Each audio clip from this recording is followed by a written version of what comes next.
I looked at the cake, 60 candles burning like tiny prayers, and my mother-in-law Patty standing behind it with a smile I'd never seen before. Soft, almost shy. Then she reached for the hand of the man beside her. He couldn't have been older than 30. My fork clattered against the plate. Around me, the room went silent. My husband's jaw tightened. His sister actually gasped. And I, 7 months pregnant, swollen ankles throbbing, felt something cold settle in my chest. I thought I knew what kind of woman Patty was. Distant, difficult, always measuring me with those sharp eyes. But that night, watching her introduce Andres to the family like he was some kind of prize, I realized I didn't know her at all. And what I was about to discover would crack open everything I thought I understood about love, lies, and the people we trust most. If this story feels close to home, I'd really appreciate it if you'd subscribe. This channel is new, and every subscription helps me keep sharing these real, raw moments that matter. I met Patty 6 years ago, the day Carlos brought me home for the first time. She opened the door, looked me up and down, and said nothing. Just turned and walked back inside. I told myself it didn't matter, that she'd warm up eventually, but she never did. Every visit was the same. Polite nods, tight smiles, corrections disguised as advice. You're cooking it wrong. Carlos prefers his shirts folded differently. When I was your age, I kept a cleaner house. I swallowed it all, smiled, tried harder. Because that's what you do, right? You keep the peace. You bend until you forget what shape you used to be. The house always smelled like lavender and old furniture polish. Patty kept everything spotless. Obsessively so. Carlos told me once that she'd been like that since his father died, 15 years ago. She cleaned his closet the day after the funeral, he said. Donated everything, like she needed to erase him. I didn't understand it then. Now I think maybe she was just trying to survive the only way she knew how, by controlling what she could, by keeping everything neat and manageable, including me. When I got pregnant, I thought things might change. They didn't. Patty came to the baby shower late, stayed for 20 minutes, and left without saying goodbye. My mother held my hand and whispered, "Some people just don't know how to be warm." I wanted to believe that. I wanted to believe there was something soft underneath all that coldness. But then came the birthday party, the candles, the boy, and everything I thought I knew just shattered. The party was at her house, a small gathering, just family. Josh was there, Patty's oldest friend, the one who'd been around since before Carlos was born. He brought flowers, white roses. I noticed the way he looked at her when she wasn't watching, like he was memorizing her, like he knew this might be his last chance. Carlos's sister Joswani pulled me aside in the kitchen, her voice low. "Mom's been acting strange lately. Secretive. You notice?" I hadn't. I'd been too busy trying to survive the 3rd trimester, the swollen feet, the heartburn that felt like swallowing fire. But now that she mentioned it, yes, Patty had been different, lighter somehow, almost giddy. "She's been getting her hair done every week," Joswani continued, arranging cookies on a plate. "And she bought new clothes. Mom never buys new clothes." I glanced through the doorway. Patty was laughing at something, her hand touching her neck in that unconscious way women do when they're trying to seem younger. The gesture made my chest tight. Maybe she's just happy? Joswani's eyes met mine. Or maybe she's being fooled.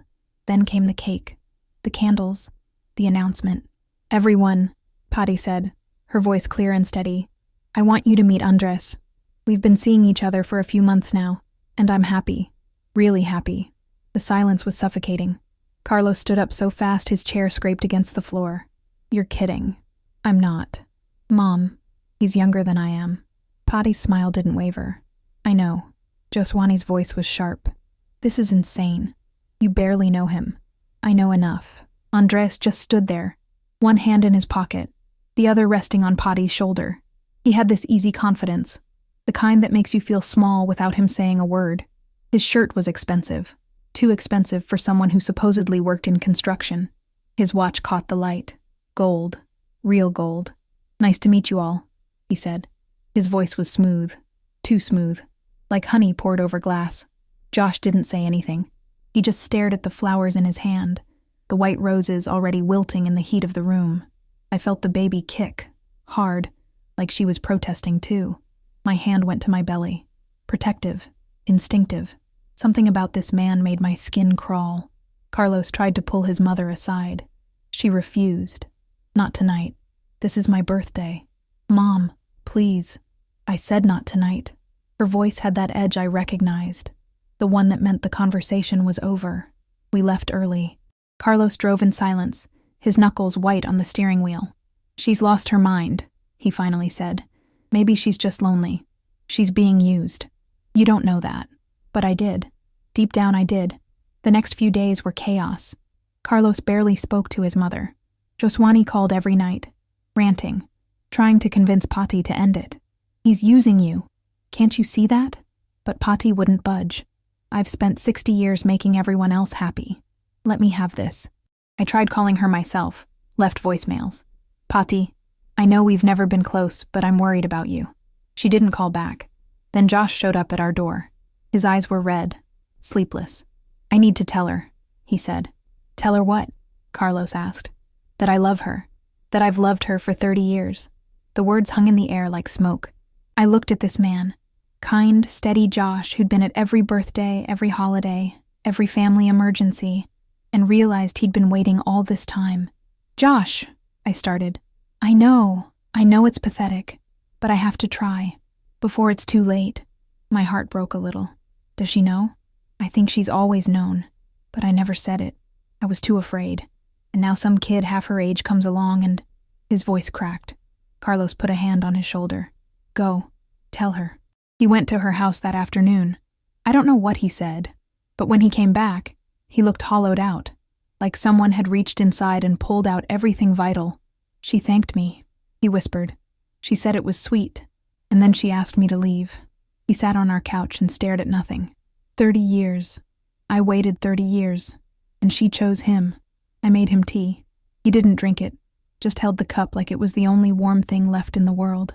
That's when the first crack appeared. A girl showed up at Pati's door. Young, maybe 19, pregnant.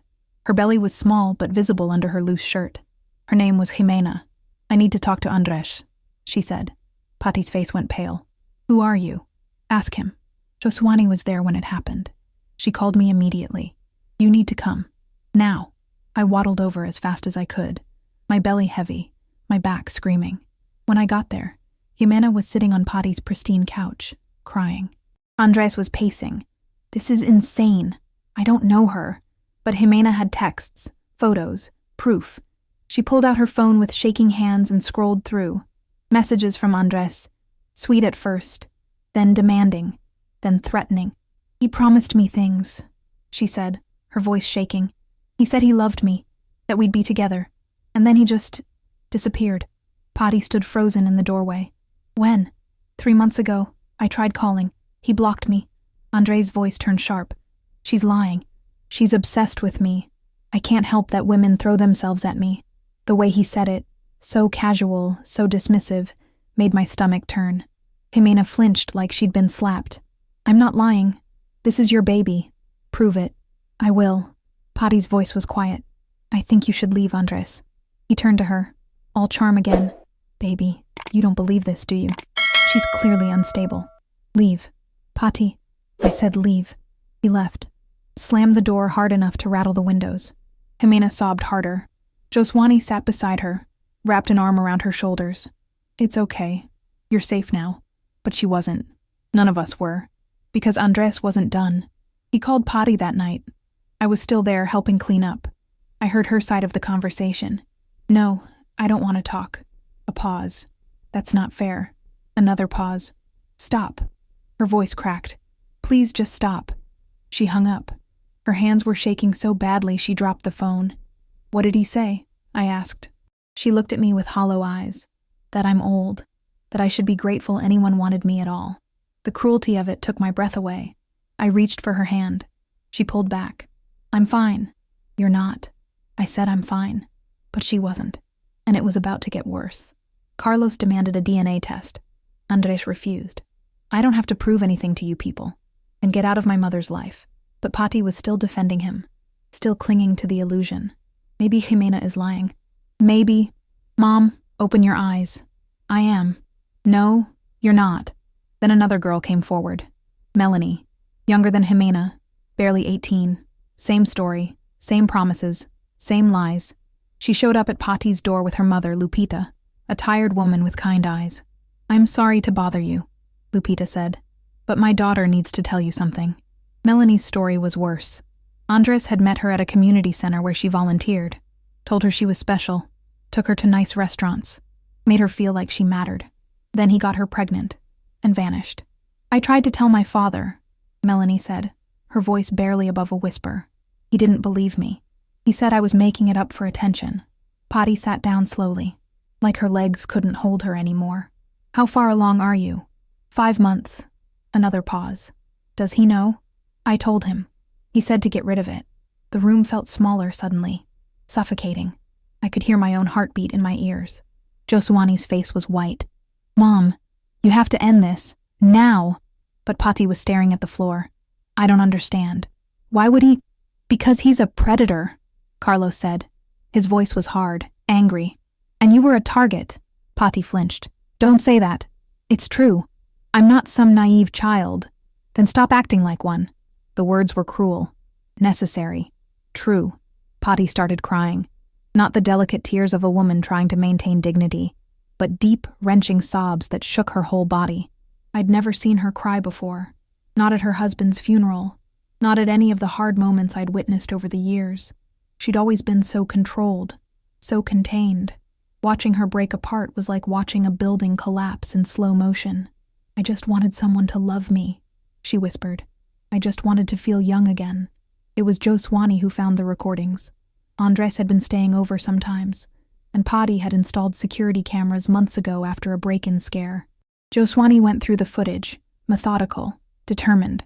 And there it was, Andres, late at night, slipping into Joswani's old room, the one she hadn't used in years, talking to himself. No, talking on the phone. "She's too easy. This'll be over in a few months. Just need to wait for the will. Old women always fall for this." His laugh was cold, mechanical. "Yeah, I know. But she's loaded. House is paid off. Investments. I just need to play the game a little longer." Joswani's hands shook as she showed us the video. Carlos watched in silence. I felt sick, but Patti needed to see it, needed to understand what he really was. Carlos played it for her the next morning. She watched in silence. Her face didn't change, didn't register shock or pain or anything. Just nothing. When it finished, she stood up, walked to the door and opened it. "Get out." Andres was there, letting himself in with the key she'd given him. "Morning, beautiful. I brought... Get out." He saw the laptop, the frozen frame of him in Joswani's room. His face changed. The charm melted away, replaced by something ugly. "You've been spying on me? You've been lying to me. I can explain." "No, you can't. Leave."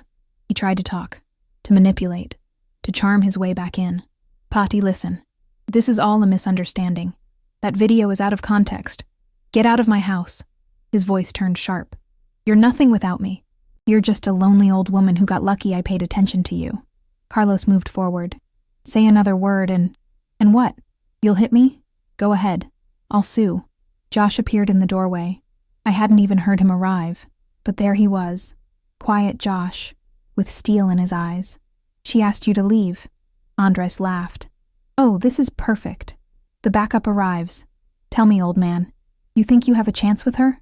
Josh didn't respond, just stood there, solid, immovable. "I'm calling the police," Joswani said, phone already in hand. That's when Andres finally left, but not before turning to Patti one last time. "You'll regret this, all of you." The threat hung in the air like poison. He left, and Patti crumbled, not loudly, not dramatically. She just sat on the couch and stared at the wall. For 3 days she didn't answer the phone, didn't eat, didn't cry, just sat there. The curtains stayed closed. The house that was always so clean started gathering dust. I went to see her every day, brought soup, sat beside her, talked to her even when she didn't respond. "I'm so stupid," she finally said on the 3rd day. Her voice was hoarse, unused. "No, you're not. I thought someone could actually want me. Not my money, not my house. Just me." Her voice cracked. "I'm 60 years old and I fell for the oldest trick in the book." I reached for her hand. She let me hold it. Her skin was paper thin, cold. He's the one who should be ashamed, not you. But I am ashamed. I ignored all of you. I chose him over my own children. You made a mistake. I made a disaster. She looked at me then, really looked at me. I've never been kind to you. Why are you here? The question caught me off guard. Because you're family. That's not a good reason. It's the only reason I need. That's when Joswani came home. She'd been traveling for work, a week in another city for a conference she couldn't miss. When she walked through the door, Patti looked up and something shifted in her face. Fear. You're pale, Patti said. I'm fine. You're not. You look. Mom. I said I'm fine. But she wasn't. I could see it too. Joswani's skin had a gray tinge. Her lips were almost blue. She made it to the couch before her legs gave out. I just need to sit. I'm calling an ambulance, Carlos said. Don't be dramatic. And then she collapsed. The hospital was bright.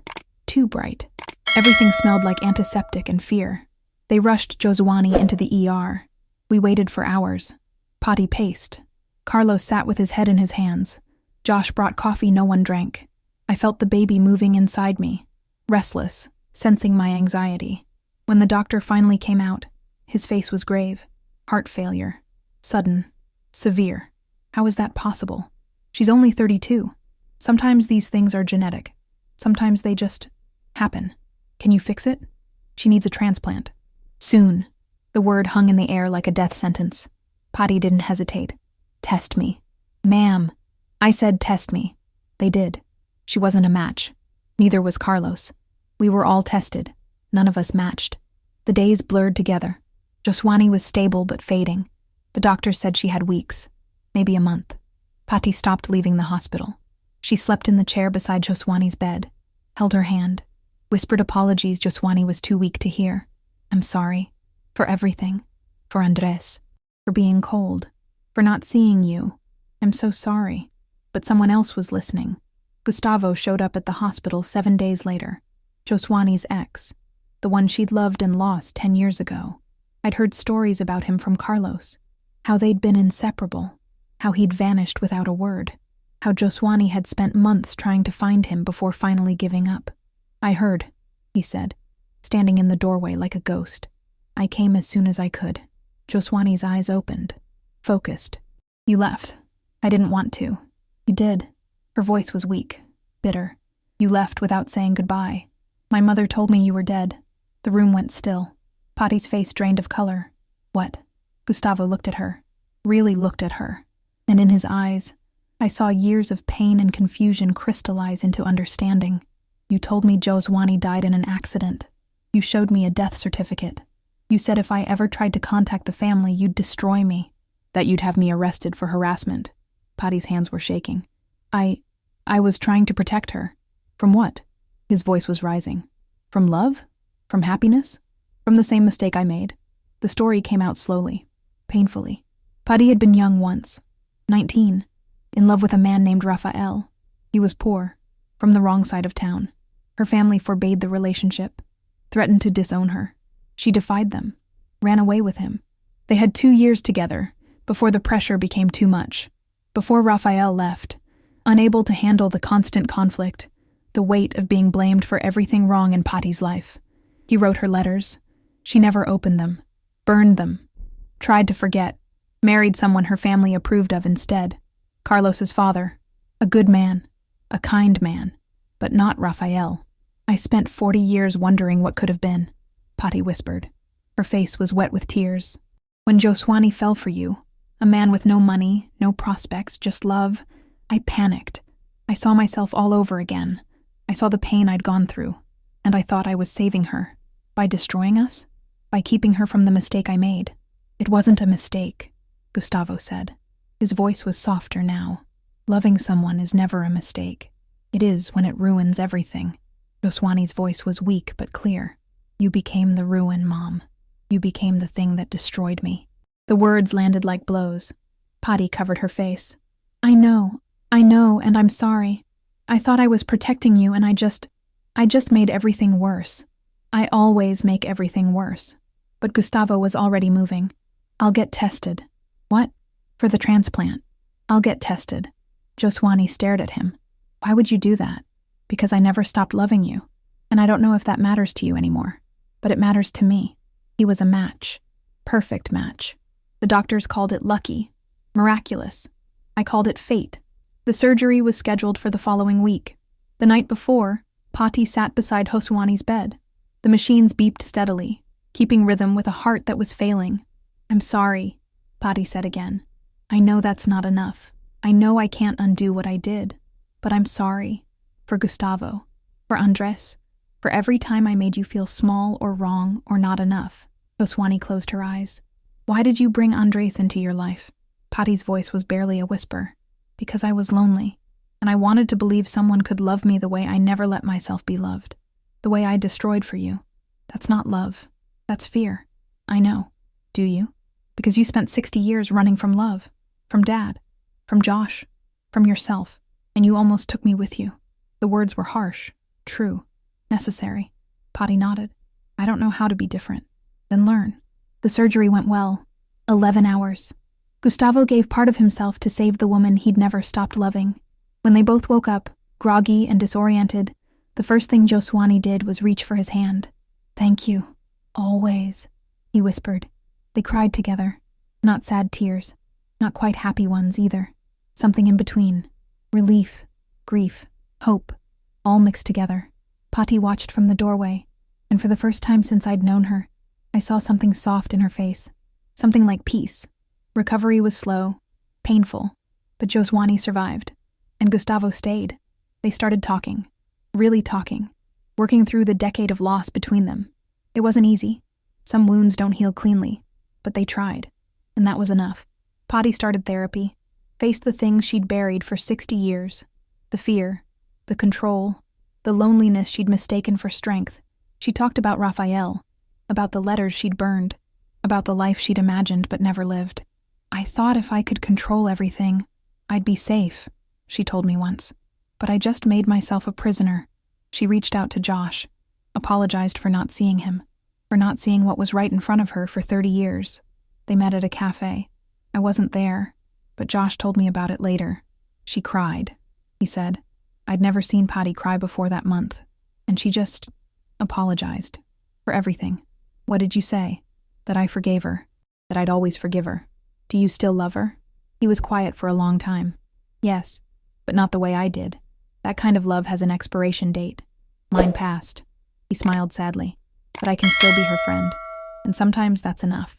Meanwhile, Melanie, the girl Andres had used and abandoned, was fighting her own battle. Her father had debts. Dangerous ones. Men who didn't ask nicely. One night, he came home drunk and desperate. I need money, he told her. I don't have any. Then you'll get it. He grabbed her arm hard enough to bruise. There are men who'll pay for a girl like you. The words sobered her instantly. She saw what he meant, what he was planning. She ran, grabbed nothing but her phone and the clothes on her back and ran into the night. She found shelter with Lupita and her son Isaac. Lupita worked 3 jobs to keep food on the table, but she opened her door without hesitation. You're safe here, she said, and Melanie was. They gave her a room, helped her finish school, encouraged her when she woke up crying, when the baby kicked and she remembered Andres' face, his lies, his cruelty. Isaac was her age, quiet, kind. He helped her with homework, made her laugh when she thought she'd forgotten how. You're going to be okay, he told her. I promise. And slowly, painfully, she started to believe it. She gave birth to a baby girl 6 months later, held her, and cried. I'm going to be better for you, she whispered. I'm going to give you everything I didn't have. She named her Luna, hope, light. Lupita helped with childcare while Melanie studied. She graduated top of her class, got a scholarship to law school. I want to be a lawyer, she told me when we met for coffee. We'd stayed in touch after everything fell apart. Pati had connected us, wanting to help somehow, to make amends. I want to help girls like me, so they don't have to run, so they have someone who believes them. I looked at this young woman, brave, broken, rebuilding, and saw the future. You'll be amazing. You think? I know. She smiled. Thank you. For everything. Tell Pati thank you too. Tell her yourself. She'd like to hear from you. And she did. They started meeting regularly. Pati became a mentor of sorts. Helped Melanie with rent. With books. with babysitting when Lupita couldn't. It wasn't about money. It was about showing up, about being present, about using privilege to lift someone else up. As for me, I gave birth 3 weeks after Hosewani's surgery. A girl, healthy, perfect, 10 fingers, 10 toes, lungs that worked overtime announcing her arrival. Carlos cried when he held her. She's beautiful. She is. What should we name her? I'd been thinking about this for months. Hope. He looked at me.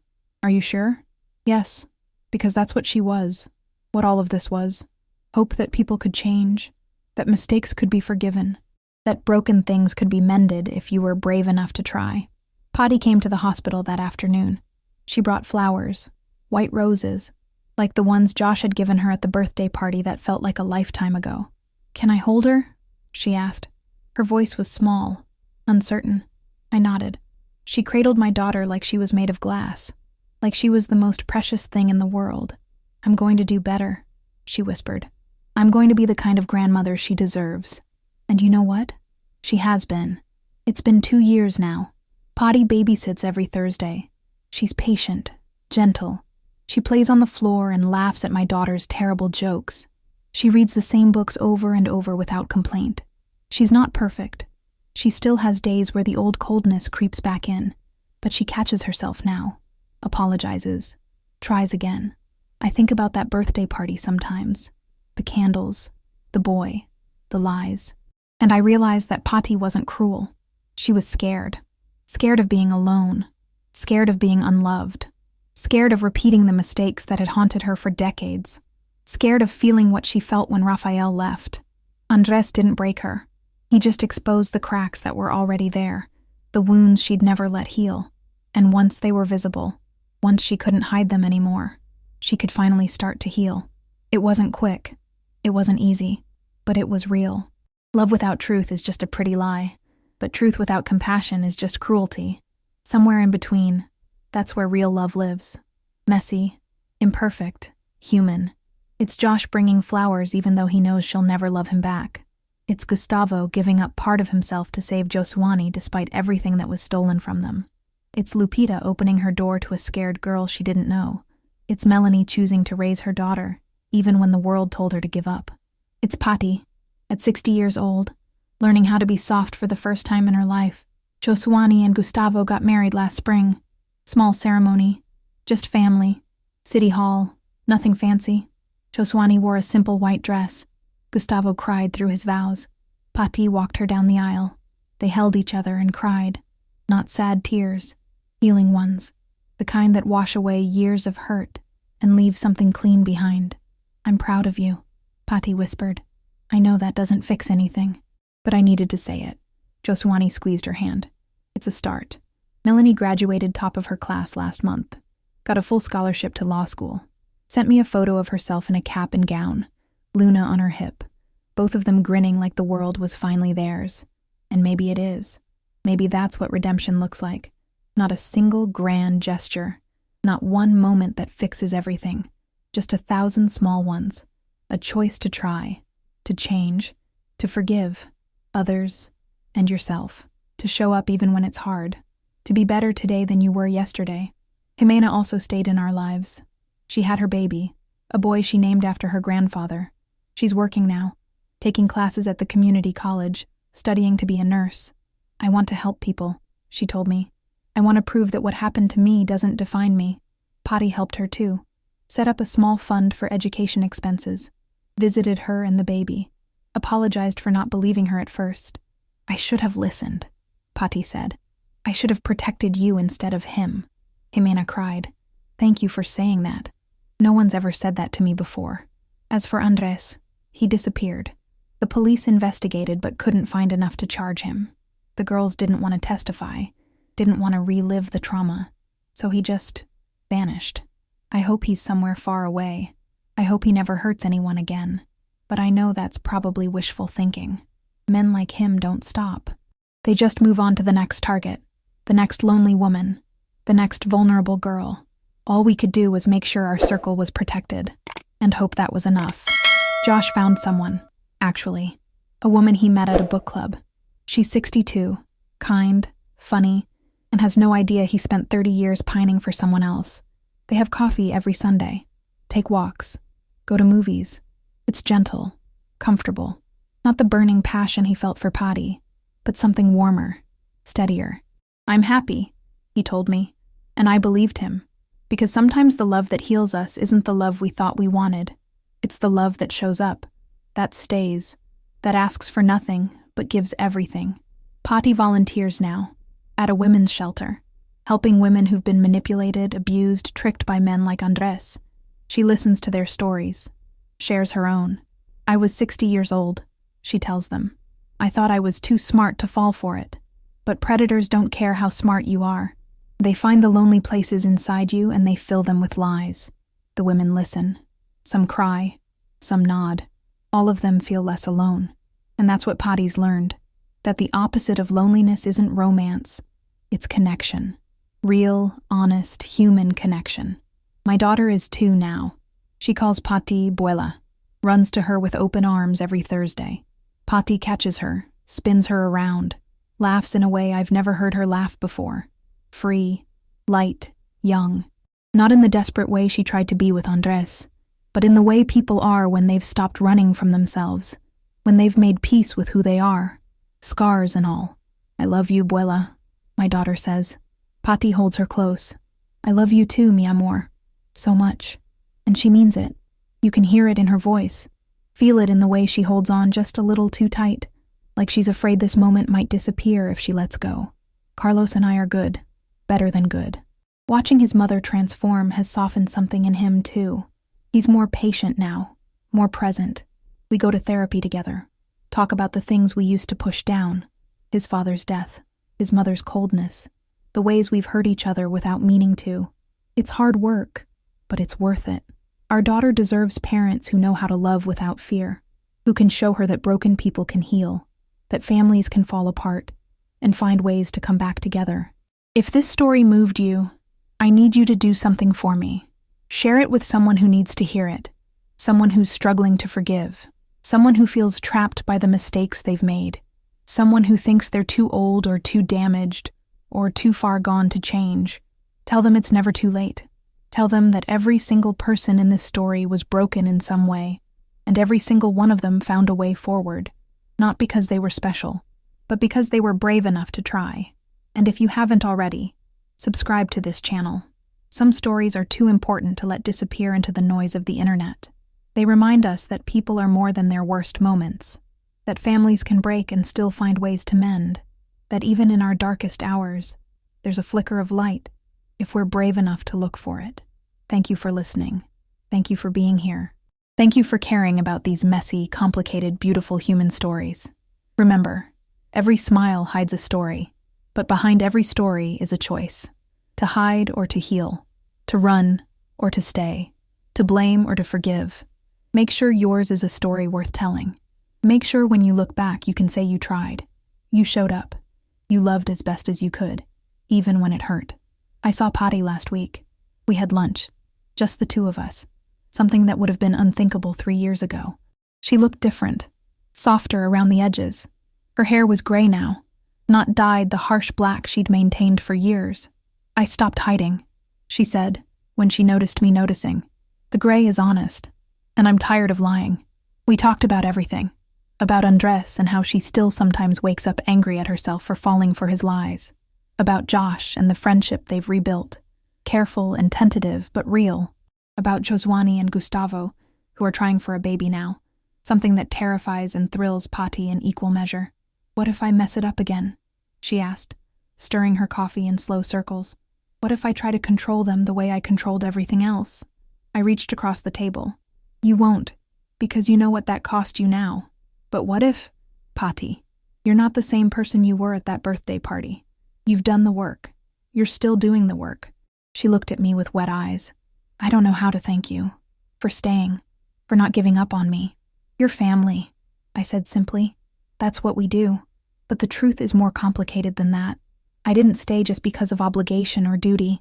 I stayed because I saw something in Patti that day when Andres left. When she crumbled on that couch and finally let herself be human. I saw my own mother, my own grandmother, every woman who'd been taught that strength meant hardness. That love meant control. That vulnerability was weakness. I stayed because I wanted to believe people could change. And Patti proved they could. Melanie passed her first year of law school with honors. She brought Luna to visit last month. The little girl is 3 now, bright and chattering, with her mother's eyes, and none of her early fear. She doesn't know yet, Melanie said quietly, while Luna played with my daughter in the yard. About her father, about how she was conceived. When will you tell her? When she's old enough to understand that she wasn't born from love, but she's loved anyway, completely, fiercely. I watched her watch her daughter. You're an incredible mother. She smiled, but it was sad around the edges. I'm trying. Some days are harder than others. We talked about Andres then, how she'd heard through mutual acquaintances that he'd moved to another city, how there were rumors of another older woman, another set of lies. I wanted to warn her, Melanie said. I found her on social media. I typed out a message 10 different times. Did you send it? No, because who would believe me? Some girl he dated years ago? She'd just think I was jealous or crazy or trying to cause trouble. The helplessness in her voice broke my heart. You can't save everyone. I know, but I wish I could. That's the thing about surviving predators like Andres. The scars don't just fade, they linger. They resurface at unexpected moments. Melanie still flinches when men compliment her, still checks over her shoulder when she walks to her car at night, still has nightmares where he shows up at her door, demanding to see Luna. My therapist says it'll get better, she told me, but some days I wonder if I'll ever feel completely safe again. I held her hand. You will, not because the fear goes away, but because you'll get stronger than the fear. Jimena struggles too. Her son is 2 now, a beautiful boy with curly hair and a gap-toothed smile. But she's alone. Her family disowned her when she refused to give the baby up for adoption. They said I was ruining my life, she told me once, that I was being selfish, that no man would ever want me now. The cruelty of it still makes me angry. Do you regret it? I asked. She looked at her son, playing with blocks on the floor. Never. He's the only good thing that came from all of it. Patti hired Jimena to work part-time at a nonprofit she started, an organization that helps young mothers finish their education. It's small, just Patti, Jimena, and 2 volunteers, but it's making a difference.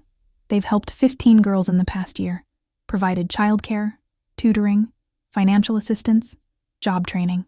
I can't undo what happened to them, Patti said when she told me about it, but maybe I can make the next part easier. It's not redemption exactly. You can't earn your way out of the harm you've caused, but it's something. It's showing up. It's using your privilege and your resources and your second chance to help others who haven't gotten theirs yet. The nonprofit is called Second Chances. Jimena designed the logo, a small bird taking flight, because that's what it feels like, she explained. When someone believes in you after everyone else has given up, like you're finally allowed to fly. They work out of a small office downtown. I visited once, brought coffee and pastries. The walls were covered in photos of the girls they'd helped. Graduation photos, baby photos, photos of women smiling, holding diplomas, standing in front of new apartments, starting over. One photo caught my eye. A girl who couldn't have been more than 17, holding a baby and a high school diploma, grinning so wide it looked like her face might split. That's Maria, Jimena said, coming to stand beside me. She was living in her car when she found us. Her boyfriend left when she got pregnant. Her parents kicked her out. She had nothing. What happened to her? Patti helped her get into a transitional housing program. We provided childcare so she could finish school. She graduated last month. She's starting community college in the fall. The pride in Jimena's voice was beautiful. You saved her life. No, we just gave her a chance to save her own. That's what I've learned through all of this. We can't save people. We can only show up, offer a hand, create space for them to save themselves. But they couldn't save Joswani from needing a transplant. But she could show up at the hospital, hold her daughter's hand, face the truth of what she'd done. Gustavo couldn't save Joswani either, but he could give part of himself, choose love even after being devastated by lies. Lupita couldn't save Melanie from what Andres did, but she could open her door, offer safety, believe her when no one else would. And me? I couldn't save Patti from her loneliness or her bad choices or the consequences of 60 years of running from herself. But I could sit beside her on that couch, hold her hand when she finally broke, refused to give up on her even when she'd given up on herself. That's what love is, I think. Not grand gestures or perfect words. Just showing up, being present, choosing connection even when it's hard, especially when it's hard. Carlos has changed too. He's softer with his mother now, more patient. They have lunch every Sunday, just the two of them. They talk about his father, about the childhood Carlos remembers, and the marriage Pati lived through. He was a good man, Carlos told me after one of these lunches. But she didn't love him, not the way she loved Rafael. Did she tell you that? She didn't have to. I could hear it in the way she talked about them. Dad was safety, Rafael was passion, and she spent her whole life regretting the choice. Do you think she made the wrong choice? He was quiet for a long time. I don't know. If she'd chosen Rafael, I wouldn't exist. Joswani wouldn't exist. Our whole lives would be different. But maybe she'd have been happier. Maybe that matters more. I thought about that a lot. About the choices we make and the lives we don't live. The roads not taken. The loves we let go. Pati chose security over passion and spent 40 years wondering what if. Then she tried to correct course with Andres and nearly destroyed everything. But maybe that was necessary. Maybe she needed to crash completely before she could rebuild. Maybe we all do. Joswani is pregnant now, 15 weeks. She and Gustavo are terrified and thrilled in equal measure. What if my heart can't handle it? She asked me last week, her hand on her still flat belly. What if something goes wrong? What if everything goes right? She smiled. You sound like Gustavo. He's smart. He is. I can't believe I get to have this. After everything. After losing 10 years. After almost dying. I get to have this. Her voice broke. I get to have him and a baby and a life I thought was gone forever. Pati is going to be a grandmother again. She's nervous, excited, scared. What if I do to this baby what I did to Joswani? She asked me. We were watching our daughters play together, their laughter bright and careless. You won't. How do you know? Because you're asking the question. The old Pati wouldn't have. She would have just assumed she knew best. Pati nodded slowly. I'm going to need help. I'm going to need you to tell me if I'm slipping back into old patterns. I will. We all will. Promise? Promise. That's the thing about healing. It's not linear. There are backslides and bad days and moments when old patterns try to resurface. But the difference is awareness, the willingness to be called out, the humility to admit when you're wrong and try again. Pati has that now. It took her 60 years and a spectacular crash to get there, but she got there. I think about the woman who opened the door 6 years ago, cold, distant, measuring me with those sharp eyes. And I think about the woman who babysits my daughter every Thursday, who volunteers at a women's shelter, who started a nonprofit, who's learning, slowly and painfully, how to be soft. They're the same person, but they're also completely different, because change is possible, even at 60, even after a lifetime of running, even when you think it's too late. My daughter will grow up knowing her abuela as someone warm, someone who plays and laughs and admits when she's wrong. She'll never know the cold woman who criticized everything and pushed love away. And that's a gift. Not just for my daughter, but for Pati too. She gets to be someone new, someone better, someone she's proud of.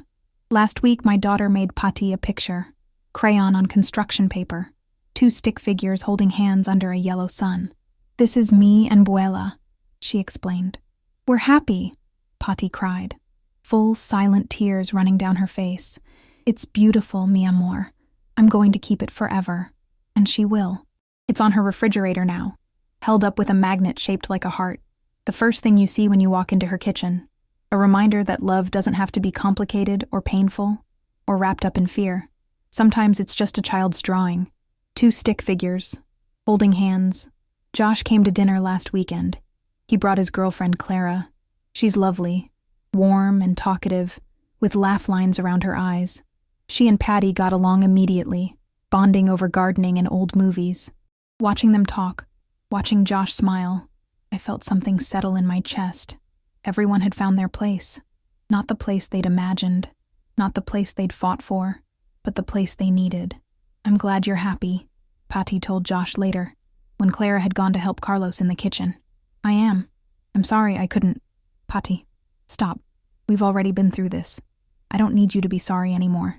I just need you to be happy. She nodded. I'm trying. I know. And you're doing a good job. They hugged. Careful, brief. The hug of two people who've hurt each other and forgiven and moved on. Not forgetting, but not letting the past poison the present either. Melanie called last night. She just finished her exams. I think I passed everything, she said. She sounded exhausted, relieved. When do you find out? 2 weeks, but I feel good about it. We talked about her summer plans.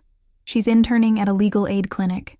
I'll be helping women with restraining orders, custody disputes, stuff like that. That's perfect for you. I hope so.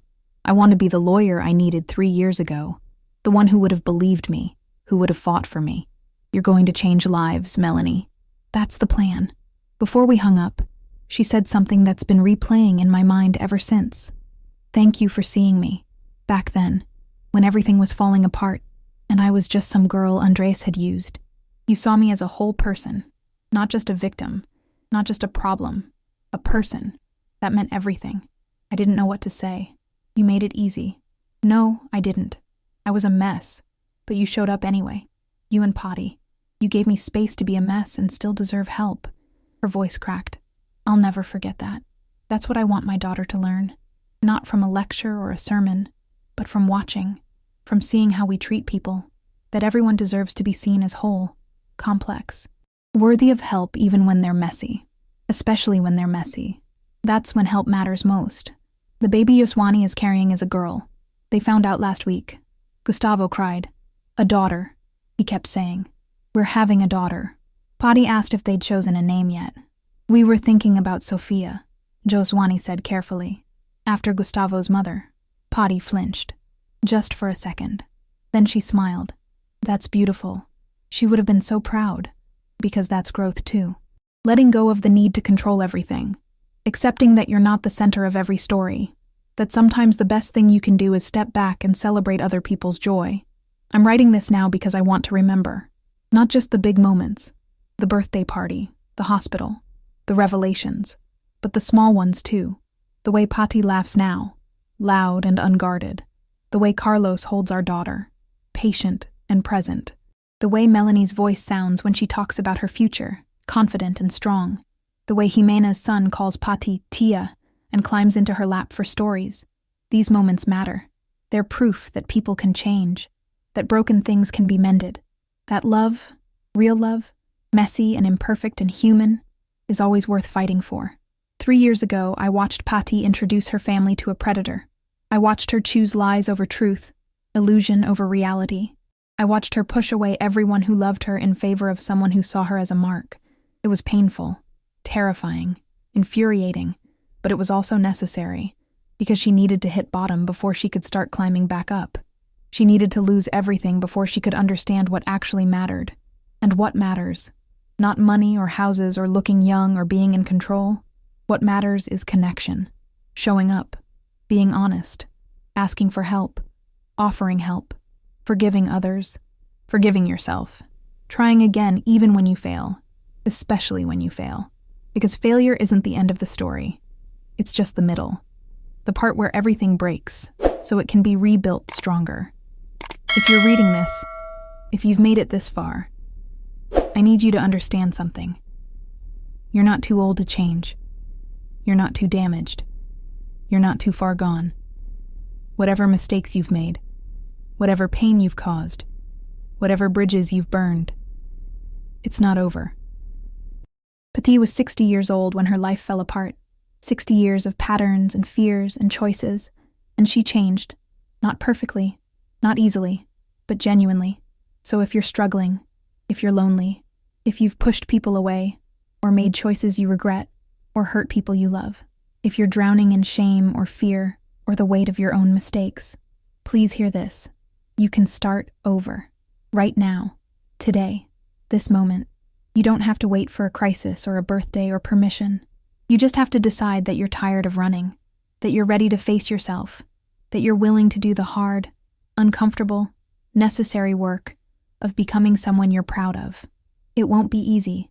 There will be days when you want to quit, when the old patterns feel safer than the new ones, when change feels impossible, but keep going, keep showing up, keep trying, because on the other side of all that work is a life worth living.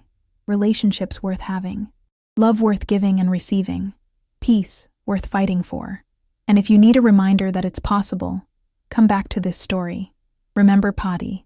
Remember that she went from cold and controlling to warm and present. Remember Melanie, who went from victim to advocate. Remember Joshuani, who survived heartbreak and heart failure and found love again. Remember that all of these people were broken, and all of them healed, not because they were special, but because they were brave. If this story touched you, if it reminded you that people are capable of change, that families can mend, that hope is real, share it. Send it to someone who's struggling, someone who thinks they're too old, or too broken, or too far gone. Tell them it's never too late. Tell them their story isn't over. Tell them that every single person in this story proved that transformation is possible if you're willing to do the work. And please, if you haven't already, subscribe to this channel. Hit that button. Turn on notifications. Because these stories matter. These messy, complicated, heartbreaking, hopeful stories about real people making real mistakes and finding real redemption. They matter because they remind us we're not alone, that our struggles are shared, that our capacity for change is limitless if we're brave enough to believe in it. Thank you for being here, for listening, for caring about these lives and these stories. Thank you for believing that people are more than their worst moments, that grace is real, that love, true love, the kind that shows up and stays and forgives and tries, can heal almost anything. Every smile hides a story. Make sure yours is one of courage, of change, of choosing to be better today than you were yesterday. Make sure when you look back, you can say you tried, you showed up, you loved even when it was hard, you forgave even when it hurt. You became the person you needed when you were at your lowest. That's the real story. Not the birthday party or the predator or the crisis, but what came after. The slow, unglamorous work of healing. The daily choice to be better. The willingness to be uncomfortable in service of growth. That's where transformation happens. Not in the big moments, but in all the small ones that follow. The moments when no one's watching. When there's no applause or recognition. When you just have to trust that you're building something worth having. And you are. I promise you are. Keep going. Keep trying. Keep believing that change is possible. Because it is. I've seen it. I've lived it. And if it can happen for Patti, for all of us, it can happen for you too. Your story isn't over. It's just beginning.